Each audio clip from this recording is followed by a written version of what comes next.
Top témoignage, des vies changées, un service du Top chrétien. Témoignage de Yasmin. Prière en arabe. J'ai grandi dans une famille musulmane. Déjà petite, je prenais la religion très au sérieux. J'étais absolument certaine qu'il y avait un Dieu. Par contre, j'avais quand même l'impression que Dieu était très lointain quand je le priais. Prière en arabe. Dès ma plus tendre enfance, j'ai appris l'arabe et j'ai aussi appris des prières spécifiques en arabe. C'était ma grand-mère turque qui m'enseignait et m'apprenait l'arabe. En grandissant, j'avais aussi une insatisfaction en moi et la sensation qu'un énorme vide grandissait au plus profond de moi. À cause de cela, j'ai commencé à m'intéresser aux phénomènes occultes, et surtout à la parapsychologie. La danse du diable. Quand j'avais environ 6 ans, j'ai aussi vu un film m'a fortement influencé dans mon âme d'enfant. Ce film s'appelait La danse du diable. À partir de là, j'ai eu régulièrement des crises d'angoisse. La nuit, je voyais des images horribles. Quand je fermais les yeux, je commençais à transpirer et j'étais paralysé de peur. Ça a continué jusqu'à mes 16 ans. Et cette peur n'a pas complètement disparu, mais elle s'est transformée en une peur de l'avenir. Comme ça ne s'améliorait pas, un docteur m'a prescrit des tranquillisants. Ça m'a transformé et m'a rendu très agressive. Chaque soir, il me fallait 4 ou 5 heures pour réussir à m'endormir. Je réfléchissais aussi beaucoup au vrai sens de la vie.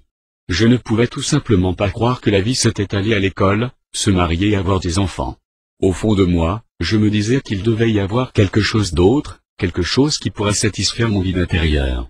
Ça m'a vraiment touché vu de l'extérieur, ma vie avait l'air pas mal.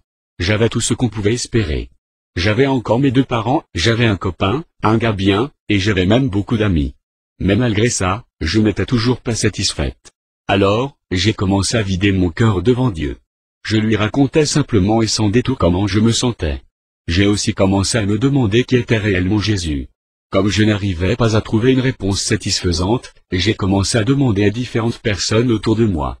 Mais je n'ai trouvé personne qui pouvait m'expliquer qui il était. C'est là que marchant dans la rue piétonne, je suis arrivé à une place où il y avait un culte en plein air. Là, il y avait quelques personnes qui allaient vers les gens et parlaient de Jésus. Alors, j'ai tout simplement compris au fond de moi que c'était ce qui me manquait. Ce que j'ai entendu sur Jésus m'a tellement touché que j'ai décidé, là, debout, sur cette place, de lui demander d'entrer dans ma vie. Je n'osais pas entrer dans une église. Ça a pris 6 mois, avant que j'ose entrer dans une église. J'avais peur de ce qui pourrait arriver si, moi, une musulmane, je décidais de devenir chrétienne. C'était un culte pour les jeunes que je suis allé. C'était complètement différent de ce à quoi je m'attendais et les gens priaient Dieu totalement différemment de ce que j'avais appris. Une des premières choses que je me suis dites c'était, soit il s'en fout, soit c'est moi qui l'ai. J'avais aussi peur qu'un de mes amis apprenne que j'étais là.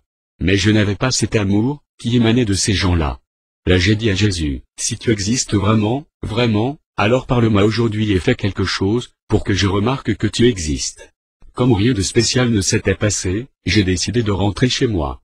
C'est à ce moment-là qu'un garçon est venu vers moi et m'a dit qu'il sentait qu'il avait quelque chose de la part de Dieu pour moi, et il m'a demandé s'il pouvait prier pour moi. Bon, ben d'accord, je me suis dit.